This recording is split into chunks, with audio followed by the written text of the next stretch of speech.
Hi all. Today we are going to explore about diagnostic test. We will be dealing with how diagnostic tests unlock the student's potential. We will define them and walk through the various stages of diagnostic test. So let's begin today's class. I would like to start today's class with a quote from George Evans. It states that every student can learn, just not on the same day or in the same way. So this is why diagnostic tests matter, because it acknowledges the individual difference in the classroom. It helps us meet students where they are before starting the formal teaching in the classroom. So it helps teachers to understand the students' potential before the commencement of formal teaching class.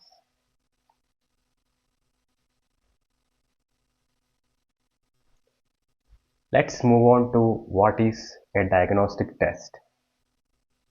So what exactly is a diagnostic test? It's actually a pre-assessment that identifies mainly three things.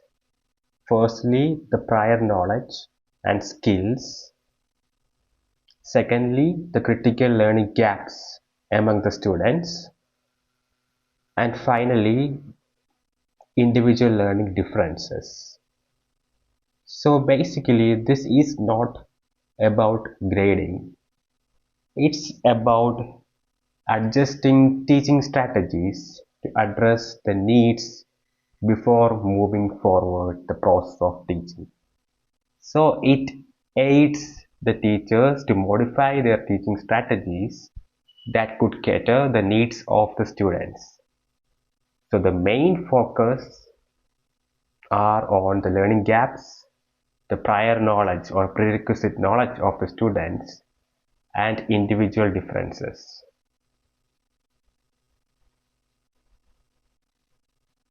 Let's move on to the various steps in diagnostic testing. There are mainly 5 important steps in diagnostic testing. First one, define objectives. Second one, construct test items. Third one, administer test. Fourth one, analyze results. And finally, fifth one, apply findings to improve teaching.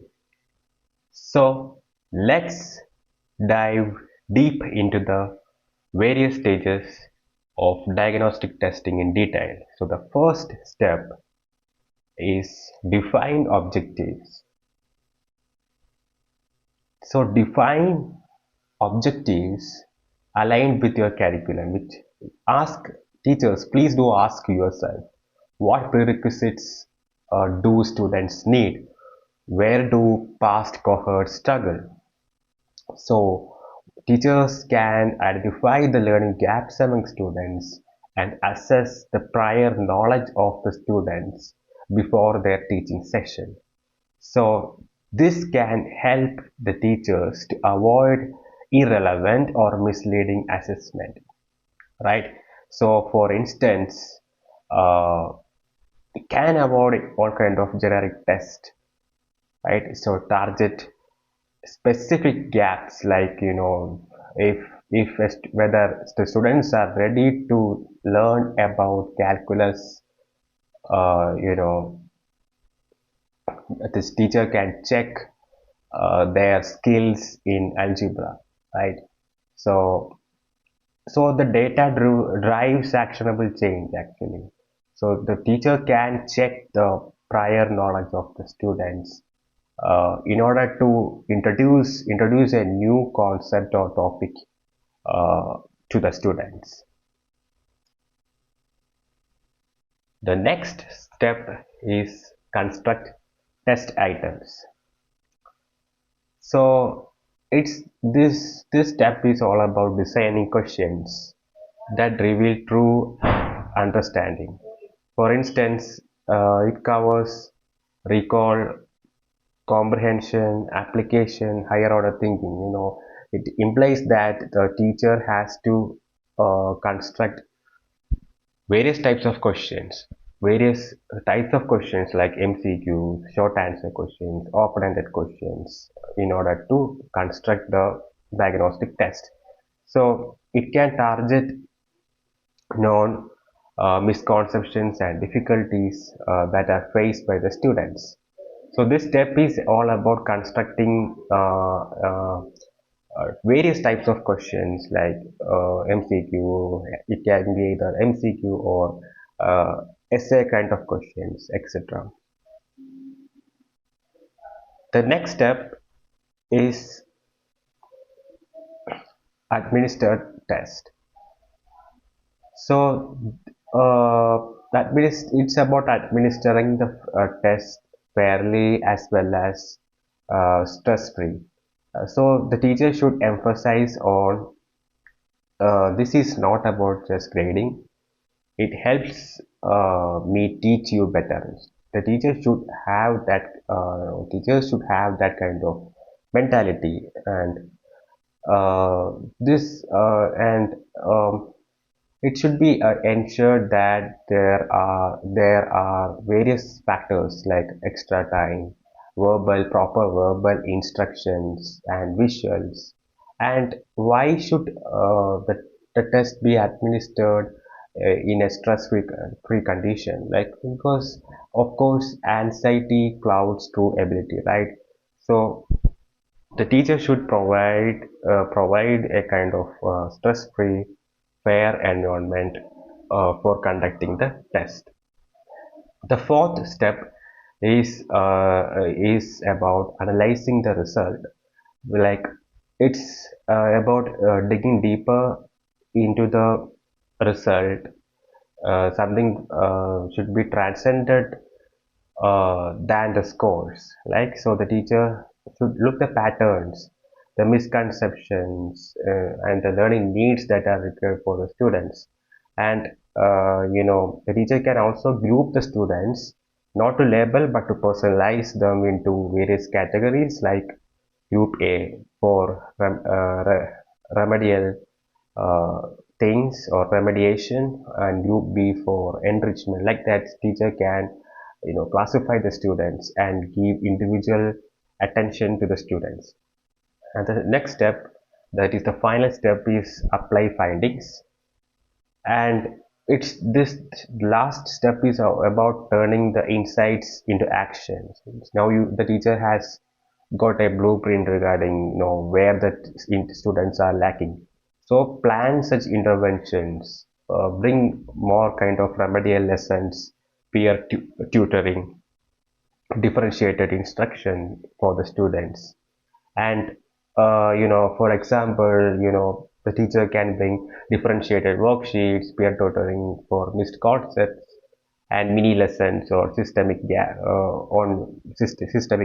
right? So to ensure uh, a subtle progress towards learning goals, the teacher can bring more action through the insights from the diagnostic test.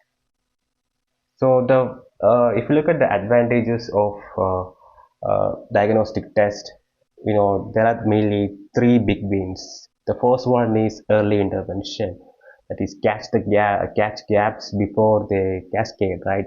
So the teacher can find the issues faced by the students and can act early, right? So the second one is targeted support in the sense replace guesswork with precision.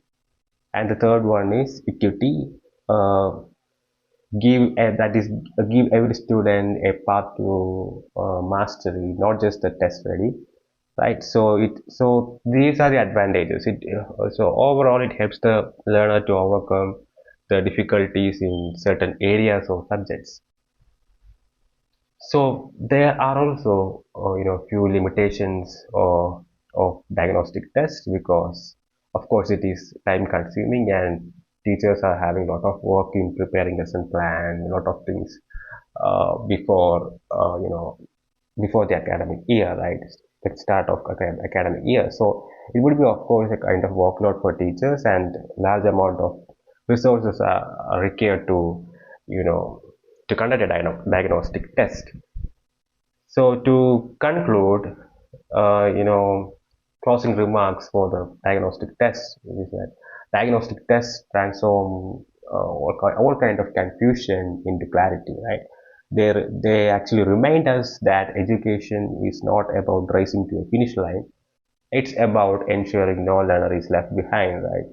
So it support, the support over, what is really needed for the kids, right? How, what are the factors that are hindering from their progress? The teacher will get an idea about the issues faced by the students before the commencement of the class, right?